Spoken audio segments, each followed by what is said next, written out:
Kailangan natin syempre salt and pepper. Gagamit ako ng paprika, guys. Para may kulay yung karni natin. At saka, since meron akong green olives, optional lang yan, pwede nyo ilagay. So, syempre, yung ground pork natin, yung kamatis natin or tomato. Frozen ito, guys, kasi nilagay ko sa freezer para hindi masira.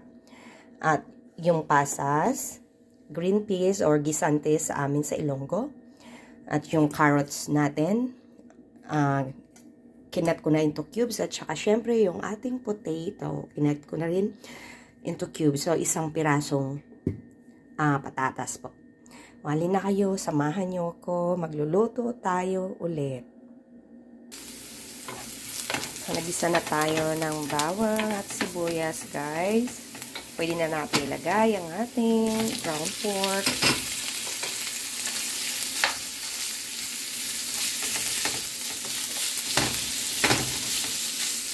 Igisa natin po ito hanggang maging light brown ang ating pork.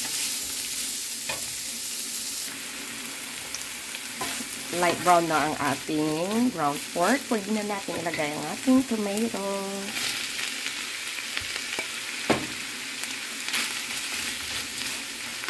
Haluin lang po natin ng mabuti.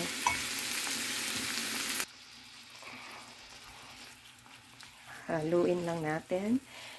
Wala akong broth, guys. So, ngayon, lalagyan ko lang ng tubig ito. At half ng pork cubes. Half lang nilagay ko, hindi isang buong pork cubes.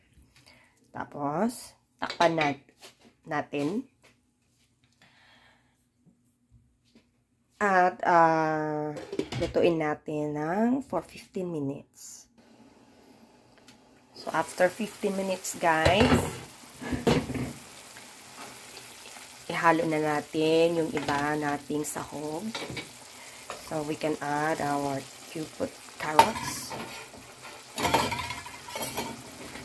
potatoes, green peas, raisins, at yung olives, guys. This is optional. Kung meron kayo, bakit hindi, diba? Pag wala naman kayo, okay lang.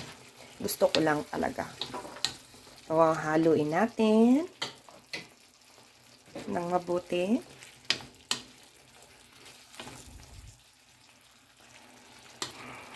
Haluin natin. Tapos, guys, lalagyan ko siya ng paprika para may konting kulay. Nasa inyo kung gusto nyo. Ako, gusto ko may kulay. So, hahaluin natin ng mabuti. Takpan natin ulit. At pakuluan natin ulit ng another 15 minutes.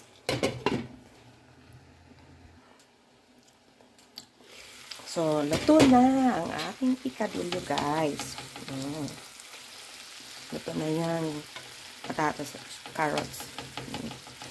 So, ngayon, optional din to, guys. Maglalagay ako ng chili flakes. Gusto ko may konting anghang. So, ngayon, lagyan na natin ng ground bell pepper.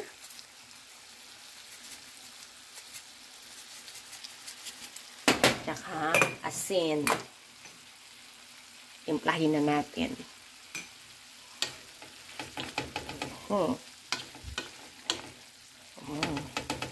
Looks yummy. Natakan tuloy ako. So, hinaan natin yung apoy, guys. So, mga 2 minutes. Hanggat mag-ano yung paminta. Tsaka yung asin. At tsaka yung flakes na, chili flakes na nilagay ko. So, yan na, guys. Luto na po ito. In na lang. So, ito yung picadillo. My version of pork picadillo, guys.